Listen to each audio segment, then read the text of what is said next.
In Lesson 6.4, we're going to take patterns of numbers and see if we can create exponential functions that represent them.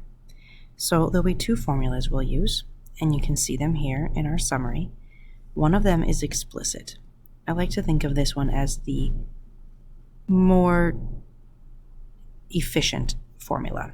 You can find any term in the sequence by using this formula, and you'll find it quickly. There's a recursive formula, which is a little more tedious, but it tells you how to get from one term to the next term. So we'll use these formulas. Let's take a look at a pattern here. If I would have the pattern 2, 6, 18, 54, I might notice that each term is being multiplied by 3 to get the next term. So if I was going to make a recursive equation, when I look back here, our recursive says the nth term, whatever term I want to get to, is your ratio times the previous term. This n means the term you're on now. This n minus 1 is the term before. So in this case, if I was looking at this term, if this was my nth term, this would be my next term, my n plus 1. Or if this is my nth term with 6, this would be my term before, my n minus 1 term. So following this formula, we would say that my rate is 3 every time I was multiplying by a factor or by a multiple of 3. And then I would say the term before, let's say the second term, times 3 would give me the third term. It is always important that you tell what term you start with. So my first term would be 2. This is what we need for a recursive formula. For my explicit formula, I'm looking for, so let's say, for example, someone asked you, hey, what's the 17th term of this sequence? You would have to keep writing out and multiplying by 3 all the way to your 17th term. This recursive formula says if you wanted your 17th term, you take 3 times your 16th term. Now that's true, and that's nice, but it doesn't really help you that quickly.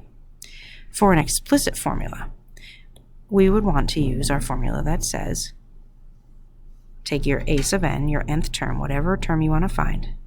It would be equal to your first term times your rate of multiplying to the n minus 1 power. So in this case, I'd have my nth term would be my initial term, which is 2, times the rate of multiplying to the n minus 1 power. Now that's our basic explicit formula. Let's talk about what that means. Let's say I want my third term. We all know the third term here is 18. So if I want my third term, the third term, nth term, is 2 times 3 to the n is 3 minus 1. That is 2 times 3 to the second power. We always do exponents first, so 3 squared is 9, times 2 is 18. And indeed, our third term is 18. So you can see how this formula works. We use this explicit formula. It's a whole lot quicker.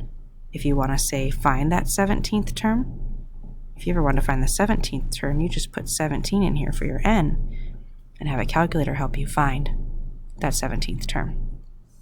You'll note in the example here, these ones are a little bit trickier, so let's look at B. 3 goes to 4.5. 4.5 goes to 6. The decimals are a little trickier, but it actually is just adding 1.5 this time. It's not actually multiplying by a number. In this case, we call this one arithmetic. That is that it's adding every time. I like to think of the A as adding. Whereas in part A, 3 goes to 2, 2 goes to 4/3. This isn't quite as easy to see the thing we're multiplying by as my example was. But if you took 3 times 2/3, it would give you 2. Or 2 times 2/3, it would give you 4/3. So our rate here is 2/3. We can create our recursive equation, which would be a sub n equals my rate, 2/3, times a sub n minus 1. And it's always important for recursive that you give me your first term at 3, so someone knows where to start at. That would be our recursive formula. My explicit formula would be my a sub n equals my rate of 2/3. Oh, I'm sorry. That would be my beginning number first. Remember, the formula wants the beginning number first. That'd be my 3, my initial value, times my rate of 2/3 to the n minus 1. Remember, that's a much more efficient equation, and you just want to follow your initial value times the rate to the power of n minus 1. How does this relate to exponential functions? We can see that same form here of a times b to the x. So geometric sequences follow exponential patterns. You will have some real-life applications, and as they normally do, the picture has some information. We know that our decreasing percentage is 20%, so we'll convert that 20% to a decimal. And we know our initial attendance last year was 1,250. So if we want to create an equation to model the attendance, our recursive model would be the attendance at any n year was our rate. And it's important to model that this is decreasing, so it kind of goes back to that exponential model of your rate is 1 minus your rate as a decimal. You'll have to think back to lesson 6.3 where our r value, our b value, I guess if you will, is found for exponential decay by 1 minus r.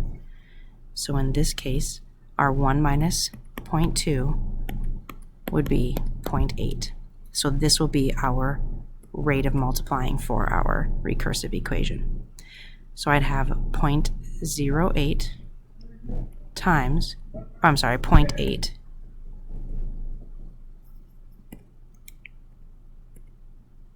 there we go, sorry, 0.8 times a sub n minus 1, where the first year was 1,250. This would model the population for the first 5 years, but it doesn't really help us find the exact 5 years. Our explicit equation would be our a sub n equals our initial year, 1,250, times my rate, which is 0.8 to the n minus 1 power. And we could use this one to find after the first 5 years by putting our 5 in there.